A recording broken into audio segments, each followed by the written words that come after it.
Good evening అందరికీ.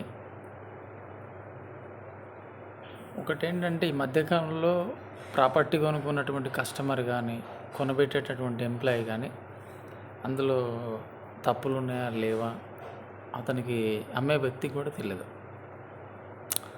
ఒక్కొక్కసారి కొన్న వ్యక్తి కూడా తెలియదు. ఎందుకంటే అమ్ముకొని పోవడం వరకు అమ్మే వ్యక్తి చూస్తాడు. కొనుక్కునేంత వరకు సరే మంచిగా ఉన్నది కదా, చుట్టాలు మన ఫ్రెండ్స్ రిలేషన్ చెప్తున్నారు కదా, అతను అనుకున్నాడు కదా మనం కొనుక్కుంటే బాగుంటాం అనే ఆలోచనలో కొంతమంది ముందరికి వెళ్తుంటారు. అట్లా కూడా కొంతమంది మిస్టేక్స్ అయ్యి ఆ డాక్యుమెంట్ పరంగా ఇబ్బంది పడి చాలామంది ప్రాబ్లంలు పడుతున్న వాళ్ళు చాలామంది ఉన్నారు. ఇల్లు అయినా భూమి కొంటున్నప్పుడైనా మీ డాక్యుమెంట్స్ ఏవైతుందో ఒరిజినల్ కావా అని కూడా తెలుసుకోవచ్చు.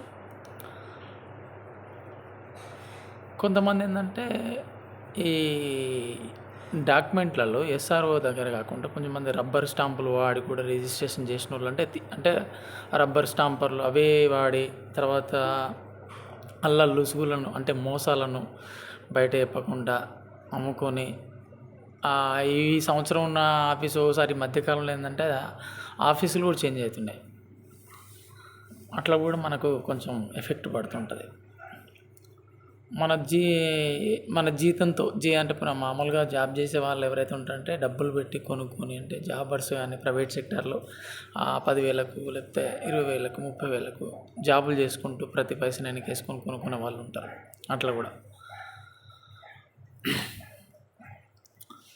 మన జీతంలో ఏదైనా కొత్త ప్రాపర్టీ కొనాలనుకున్నప్పుడు అనేది ఒక పెద్ద కళ. కొందరైతే జీవితాంతం కష్టపడి డబ్బు కూడబెట్టి భూమి ప్లాట్ లాంటివి కొంటుంటారు. పిల్లల భవిష్యత్తు కోసం ఉపయోగపడుతుంది. చాలామంది ప్రాపర్టీలు కొంటూ ఉంటారు. అయితే ఏదైనా ప్రాపర్టీ కొనడానికి ముందు దానికి సంబంధించినటువంటి అన్ని డాక్యుమెంట్స్ సరిగా ఉన్నాయా లేదా అని చెక్ చేసుకోవాలి. కానీ ఫేక్ ప్రాపర్టీ డాక్యుమెంట్స్ కారణంగా ఈ రోజుల్లో చాలామంది రియల్ ఎస్టేట్ మోసాల బారిన పడి చాలామంది ఇబ్బంది పడుతున్నారు. మోసగాళ్ళు ఫేక్ సేల్స్ తప్పుడు రికార్డులు సృష్టించి అసలు యజమాని లాగానే నటిస్తూ బురుడి కొట్టిస్తారు. కొందరు పాత రిజిస్ట్రేషన్ రూల్స్ని బలహీనతలను లొసుగులను అడ్డం పెట్టుకొని మోసాలు చేస్తుంటారు. ఇంకొంతమంది అయితే భూమి సర్వే నెంబర్లు తారుమారు చేసి యజమానిని ఎవరో తేల్చకుండా గందరగోళం చేస్తుంటారు. అందుకని డాక్యుమెంట్స్ నిజమైనదా కాదా అని తెలుసుకోవడం చాలా ముఖ్యం. ప్రాపర్టీ డాక్యుమెంట్ ఏదైతే ఉందో అసలైనదా అని తెలుసుకోవడానికి 7 సులభమైనటువంటి ముఖ్య పద్ధతులు ఉన్నాయి. అవి నేను మీకు చెప్తాను. దాంతోపాటు ఏంటంటే ఈ మధ్యకాలంలో ఫామ్ ల్యాండ్స్ ఏవైతే ఉన్నాయో ఫామ్ ల్యాండ్లో మీరు వీలైనంత వరకు కొనుక్కోకపోవడం లేదా మార్కెటింగ్ పర్సన్స్ ఎవరైతే ఉన్నారో కొనబెట్టకుండడానికి ప్రయత్నం చేయండి. ఎందుకంటే ఫామ్ ల్యాండ్స్ అనేది కూడా ఈ మధ్యకాలంలో ధరణి పోర్టల్ చట్టం వచ్చిన తర్వాత 50 రూపీస్ లెక్క ఎంఆర్ఓ ఆఫీస్లో రిజిస్ట్రేషన్ చేస్తున్నారు. మనము సేల్ డీడ్ వచ్చేసి మనకు 275 రూపీస్ ఎంత తీసుకుంటున్నారు. ఆల్మోస్ట్ ఆల్ ఏరియాని బట్టి ఉంటుంది. అది వీలైనంత వరకు హెచ్ఎండిఏ లేదా డిటిసిపి అట్లా కొనుక్కోవడానికి ముందుకెళ్ళండి.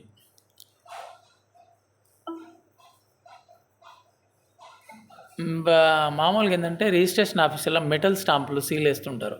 ఇవి పేపర్పై వేస్తే ప్రత్యేకమైన గుర్తుపడుతుంది.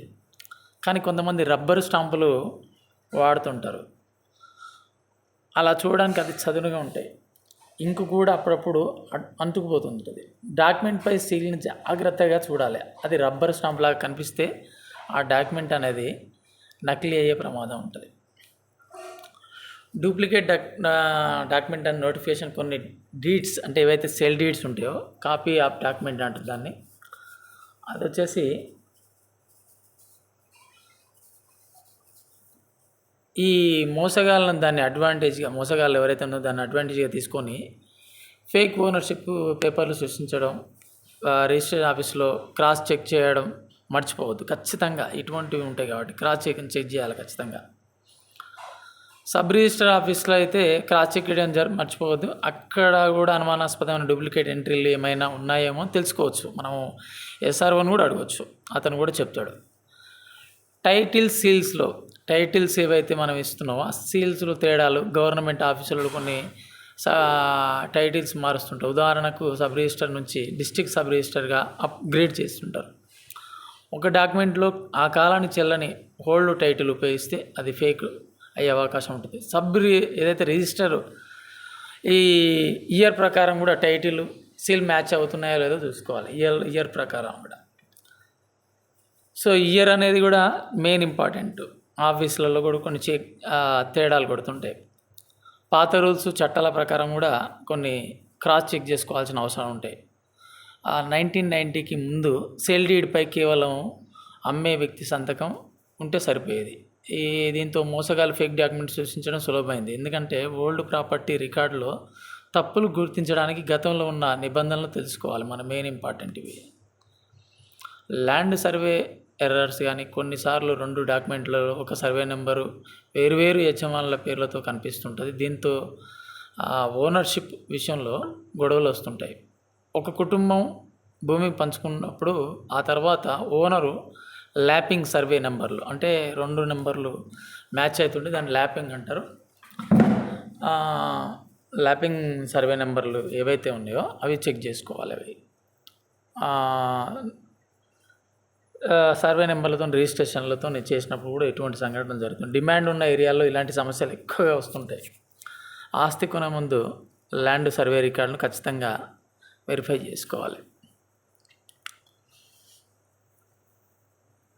అమ్మే వ్యక్తి గుర్తింపు మోసగాలను ఒక్కసారి అసలు సెల్లర్లా కనిపించే డూప్లికేట్ వ్యక్తులను తీసుకొస్తుంటారు.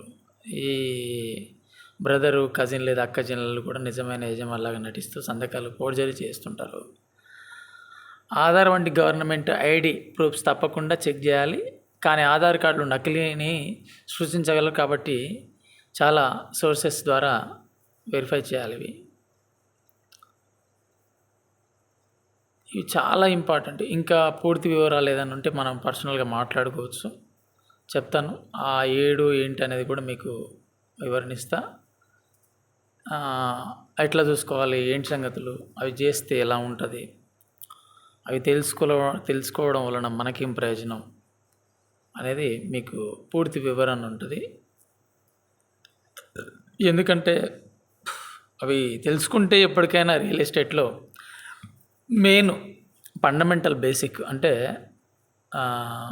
ఇల్లు కట్టే ముందల మనం పునాది ఎంత ఇంపార్టెంటో రియల్ ఎస్టేట్ చేసే ప్రతి పర్సన్కి ఈ బేసిక్స్ అనేది చాలా ఇంపార్టెంట్. ఏదో మనం కొంతమంది అయితే పర్సంటేజ్, కొంతమంది అయితే కమిషన్స్ వస్తున్నాయని చెప్పేసి ప్లాట్ అమ్ముకొని అక్కడ వరకు అమ్మిచ్చేసి అతని ద్వారా తీసుకొని తర్వాత తను ఏదైనా మళ్ళా ఫోన్ చేస్తే తను సరే మళ్ళీ ఎత్తకపోవడమా లేకపోతే అతను రిఫరెన్స్ ఇవ్వకపోవడమా ఏదో ఒకటి జరుగుతుంటుంది కస్టమర్కి ఈ కొనబెట్టేటటువంటి మీడియేటర్ పర్సన్కి మధ్యలో.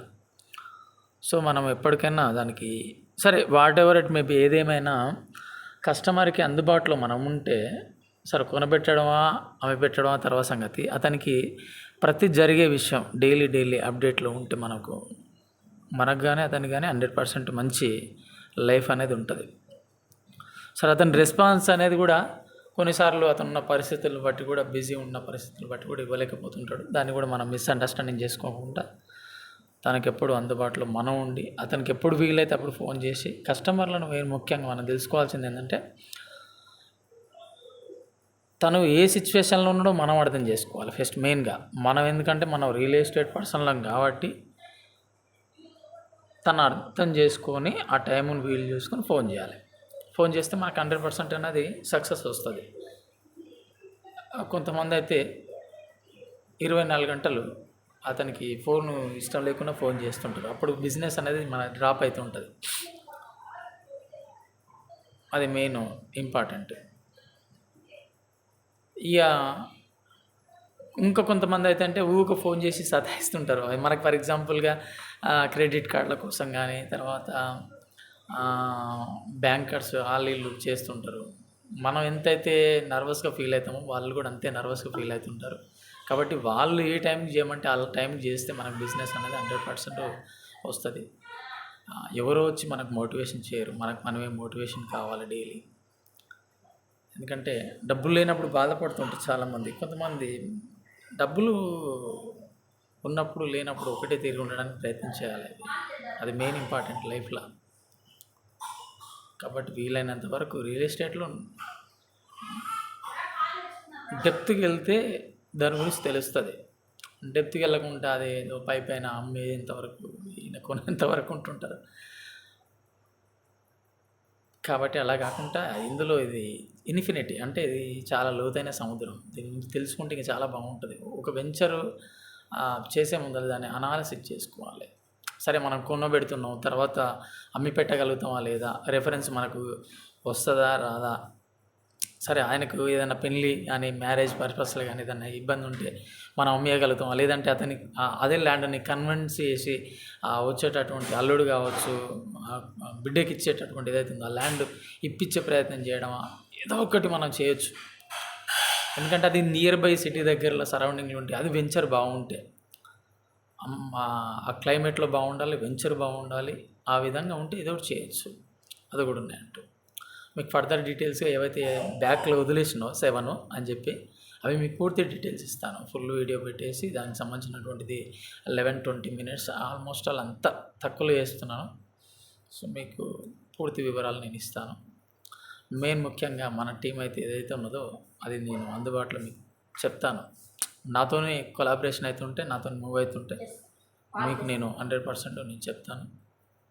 సరే ప్లాట్ అమ్మినాం అనేది పక్క పెట్టేస్తే దానివల్ల వచ్చే బెనిఫిట్స్ అనేది కూడా మీకు ఆల్మోస్ట్ ఆల్ అందరికీ మీకు చెప్పేశాను.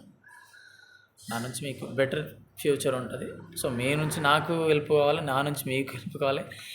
ఒకరికొకరికి అండర్స్టాండింగ్ ఉంటే మాత్రమే మనం ముందరికి వెళ్ళగలుగుతాం. సో ఆ డీటెయిల్స్ ఏమన్నా కావాలంటే మనం పూర్తి వివరాలు మీకు అందుబాటులో మీకు తెలియజేస్తా. ఓకేనా? బాయ్.